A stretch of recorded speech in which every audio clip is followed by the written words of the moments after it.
एक समय की बात है। मदनपुर गांव में एक किसान रहता था। वह अपनी जिंदगी बिताने के लिए खेतों में काम किया करता था। वो प्रतिदिन के जैसे ही अपने खेतों में काम कर रहा था, उसे खेत में काम करते करते एक घायल मुर्गी मिली। उसके शरीर से खून निकल रहा था। उसे देखकर किसान को दया आ गई। वह मुर्गी को घर ले आया। उसने उसके जख्म को साफ किया और अच्छे तरीके से सेवा की। निरंतर सेवा करने से मुर्गी धीरे धीरे ठीक होने लगी। जब वह ठीक हो गई तो उसने किसान को धन्यवाद दिया और कहा, तुमने मेरे प्राणों को बचाया है, जिसके लिए मैं सदा तुम्हारी आभारी रहूंगी। मैं तुम्हें हर दिन इनाम के रूप में एक सोने का अंडा दूंगी। यह सुनकर किसान खुश हो गया। मुर्गी के कहे अनुसार वे प्रतिदिन प्रातः काल में एक सोने का अंडा दिया करती। किसान उसे बेचकर धन इकट्ठा करता। वे प्रतिदिन मुर्गी के अंडे को ले जाकर पास के शहर में बेच आता। धीरे धीरे किसान के पास बहुत धन ज्यादा इकट्ठा हो गया। फिर एक दिन किसान के मन में लालच आ गया। उसने सोचा, मुझे प्रतिदिन अंडे के लिए इंतजार करना पड़ता है। क्यों ना मैं मुर्गी को पेट को काट कर सभी अंडे निकाल लूं और मुर्गी को रोज रोज खाना भी नहीं देना होगा। दूसरे दिन ही किसान वह सुबह ही उठकर लालच में आकर मुर्गी के पेट पर वार कर दिया। देखते देखते किसान ने चाकू से मुर्गी के पेट को चीर डाला। मुर्गी मर गई, लेकिन मुर्गी के पेट से कुछ भी नहीं निकला। यह देखकर किसान हक्का बक्का रह गया। उसे अपने किए पर बहुत दुख हुआ। दोस्तों, हमें इस कहानी से ये सीख मिलती है कि हमें लालच नहीं करना चाहिए। लालच में आकर हम जो करते हैं उससे लाभ नहीं होता, पर हानि जरूर होता है। एक गांव में एक बूढ़ी दादी रहती थी। उनकी 2 पोतियां थीं। दादी माँ ने अपने दोनों पोतियों को पाल पोस के बड़ा किया था। दादी माँ दूसरों के घरों में काम किया करती और उन्हीं पैसों से अपनी दोनों पोतियों का पालन पोषण करती। उसकी दोनों पोतियां बहुत होनहार थीं और इसका फायदा दादी माँ उठाना चाहती थी। एक दिन सुबह दादी माँ अपने दोनों पोतियों से कहती हैं कि अरे मेरी प्यारी पोतियों, उठ जाओ, सुबह हो गई है। एक पोती बोलती है कि दादी सोने दीजिए ना। दादी बोलती हैं। बेटा उठ जाओ, आज आप लोग को काम ढूंढने जाना था ना। पोती बोलती है, नहीं नहीं दादी जी, आज मन नहीं कर रहा, कल चले जाएंगे, आज बस सोने दीजिए ना। दादी यह सुनकर अपने दोनों पोतियों को डांटे बगैर वहाँ से अपने कमरे में चली जाती हैं। कुछ समय बाद दादी आवाज देते हुए अपने पोतियों से कहती हैं कि बच्चों, मैंने खाना बना दिया है और तुम दोनों उठ जाओगे तो समय से खाना खा लेना। पोती बोलती हैं। ठीक है दादी। दादी माँ अपने मालकिन के घर चली जाती हैं और अपने मालकिन से बात करती हैं। मालकिन बोलती हैं कि अरे आज तुम इतना लेट कैसे हो गई? दादी माँ बोलती हैं, अरे मालकिन जी, आप तो जानती ही हैं कि मेरी 2 प्यारी पोतियां हैं, उनको उठाने में देर हो जाती है। उनके खाने पीने का ध्यान मुझे ही रखना पड़ता है। आज तो वो बिल्कुल भी नहीं उठ रही थीं, इसीलिए मुझे आज आने में देर हो गई। मालकिन बोली, दादी माँ, आप मुझसे बड़ी हैं, इसीलिए आप मुझे मालकिन मत कहा करिए। मैंने आपसे यह कितनी बार कहा है। दादी बोलती हैं कि अब शुरू से यही बोलती आई हूँ, इसलिए अब आपका नाम नहीं लिया जाता है। मालकिन बोली,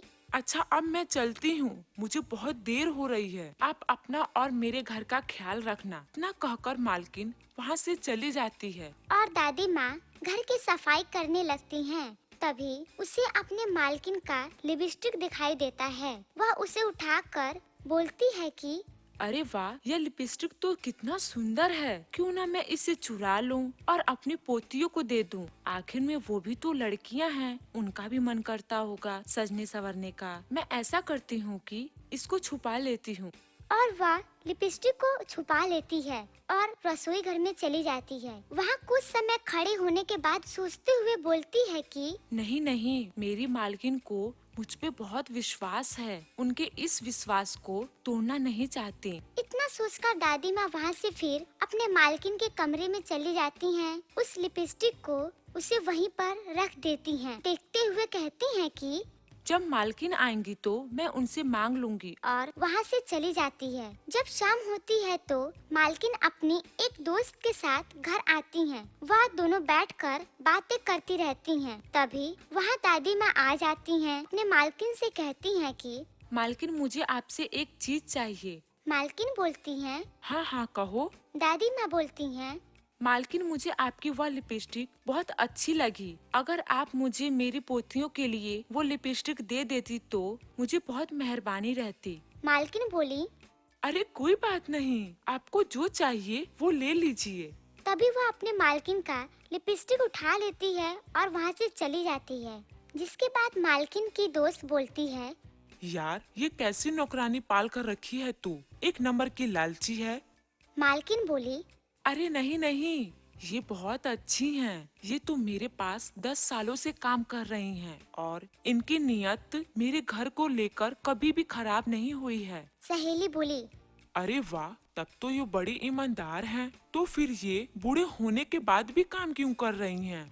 मालकिन बोली, क्या बताऊं यार, इनके बेटे और बहू को गुजरे काफी समय हो गए हैं और तभी से ये अपने 2 पोतियों का पालन पोषण कर रही हैं। इनकी पोतियां कितनी बड़ी हैं? दोनों बड़ी हैं। क्यों ना इनकी पोतियों को हम अपने ऑफिस में काम दिलवा दें?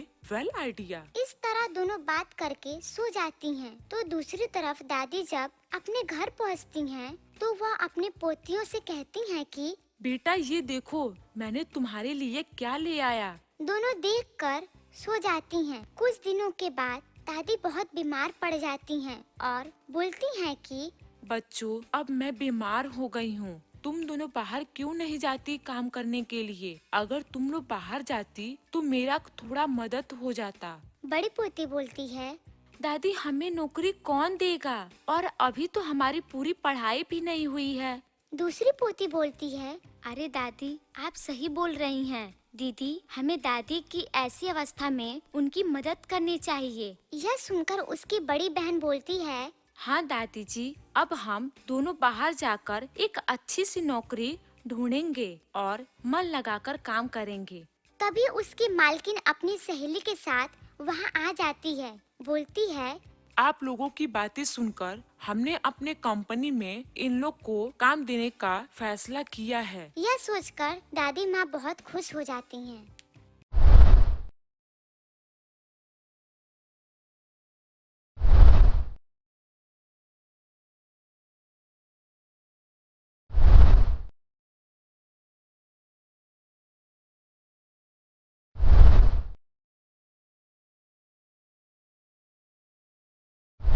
माला की 2 बहुएं थीं। दोनों बहुओं की आपस में खूब बनती थी, लेकिन जब भी रसोई में घुसती तो खाना बनाने की बजाय बहस शुरू हो जाती थी। एक दिन की बात नहीं, यह रोज की बात थी। माला बहुओं की बस इसी चीज से बहुत परेशान रहती थी। एक दिन माला आराम से अपने कमरे में टीवी देख रही थी और शाम होते ही दोनों बहनें पूनम और सपना रसोई में खाना बनाने के लिए जाती हैं कि वहाँ लड़ाई शुरू हो जाती थी। इन दोनों की आवाज सुनकर वहाँ जाकर माला बोलती है कि जब तुम दोनों को अच्छे से पता है कि एक साथ जाओगी तो यह सब होना ही था, तो जाती ही क्यों हो? पूरे घर का माहौल लड़ाई में बदल देती हो। अब ये बताओ कि अब किस बात पे तुम दोनों की लड़ाई हो रही है?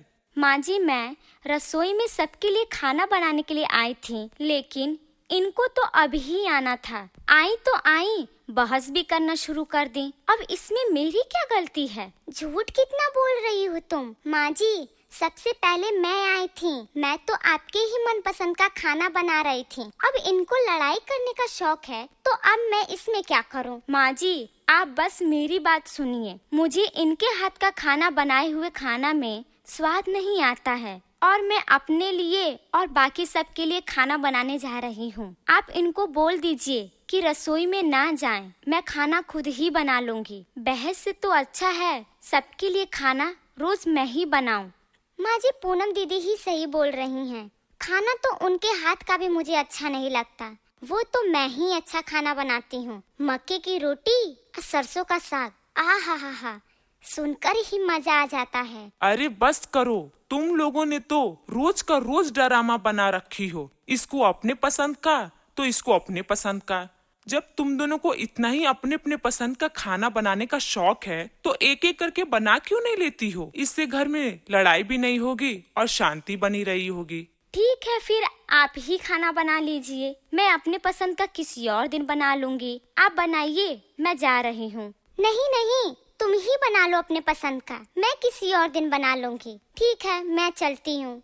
अरे अरे, अब कहाँ जा रही हो? अभी तो तुम दोनों सारा घर सर पे उठा रखा था और अब तुम दोनों एक एक करके जा रही हो। मैंने ये बोला है कि पहले तय होगा कि सबसे पहले कौन बनाएगा और फिर अगले दिन कौन बनाएगा। जाने के लिए नहीं बोला है। माँ जी, कोई भी बना लेगा और मैं खा लूंगी। अब खाने के लिए बहस होगा तो अच्छा थोड़ी न लगेगा। कोई बात नहीं, आप खाना बना लीजिए। पूनम सोचकर बोलती है, उफ, नहीं नहीं, मैं नहीं करने वाली, तुम ही बना देना। अब हमारे घर में सबको इतना शौक है तो किसी को अपने शौक को साइड में रखना होगा ना। मैं ही रख लेती हूँ, आप ही खाना बना दीजिए। नहीं माँ जी, मुझे नहीं खाना बनाना है, तुम ही खाना बनाओ, मैं ही जा रही हूँ। माँ जी बोलती है कि इन दोनों ने तो हद ही पार कर दी। पहले रसोई में आकर खाना बनाने के लिए लड़ती हैं और जब मैं बोल दूं कि एक एक करके खाना बना लो सब, तो दोनों काम से भागने लगती हैं और आखिर में मुझे ही खाना बनाना पड़ता है। बस अब बहुत हो गई। इन दोनों का अक्ल ठिकाना तो लगाना ही होगा, वरना रोज रोज मुझे ही खाना बनाना पड़ेगा। माला इस बात से बहुत परेशान होती है। तुम लोगों को रसोई में जाकर अपने लिए खाना बनाने का बहुत शौक है ना, तो अब मैंने ये सोचा है कि तुम दोनों को बहस करने का मौका ही ना दिया जाए। अब तुम दोनों के लिए घर में अलग अलग रसोई होगी। मतलब माँ जी, वो भी अलग अलग?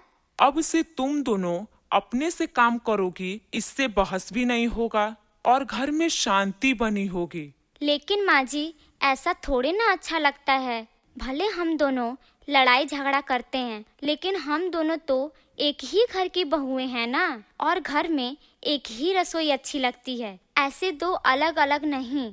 हाँ माँ जी, आप खुद ही बताइए, आसपास के लोग को पता चलेगा कि हम दोनों बहुओं की अलग अलग रसोई है तो वो क्या सोचेंगे कि घर में बहुओं के आते ही बंटवारा हो गया। कोई बात नहीं, जिसे जो सोचना है उसे सोचने दो। मुझे तो घर में सिर्फ शांति चाहिए। बड़ी बहू सोचती है कि अब तो बस अपने लिए ही खाना बनाना है, तो बना लूंगी मैं अपने लिए।